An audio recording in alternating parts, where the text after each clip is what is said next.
আজি কথাটো হ'ল এনেকুৱা, মই ৰাতিপুৱা ওলাই আহিলোঁ লখিমপুৰৰ পৰা, মানে ঘৰৰ পৰা ইটানগৰত মাল পেলাবলৈ। ইটানগৰত মাল পেলাই মোৰ শেষ হ'ল। তাৰপাছত অলপ পাছত লগৰ এটাই ফোন কৰিছে, তই ক'ত আছ বুলি।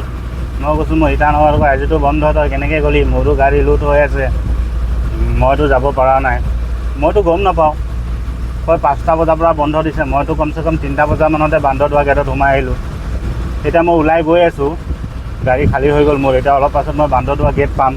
বান্দৰদোৱা গেট পাই পিনে চাওঁ গাড়ী যাব দিয়ে নে নিদিয়ে, বা মানুহ ভিৰ হৈ আছে। গাড়ী যদি যাব নিদিয়ে তেতিয়াতো ভাল, মোৰ ৱাট লাগি যাব। বাপ্পা ইয়াতে কেনেকৈ থাকিম, গাড়ী ঘূৰাই পিনে নহ'লে গাড়ী ইয়াত থৈ মই যেনে তেনে যাব লাগিব।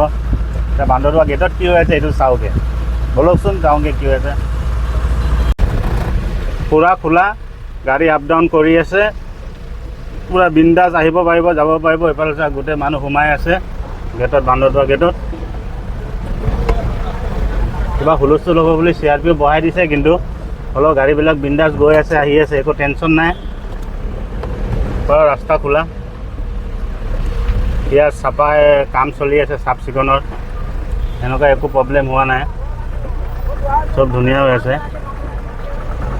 লেকিন হ'লেও অলপ ঠাণ্ডা হৈ আছে বাৰু বান্দৰদোৱা।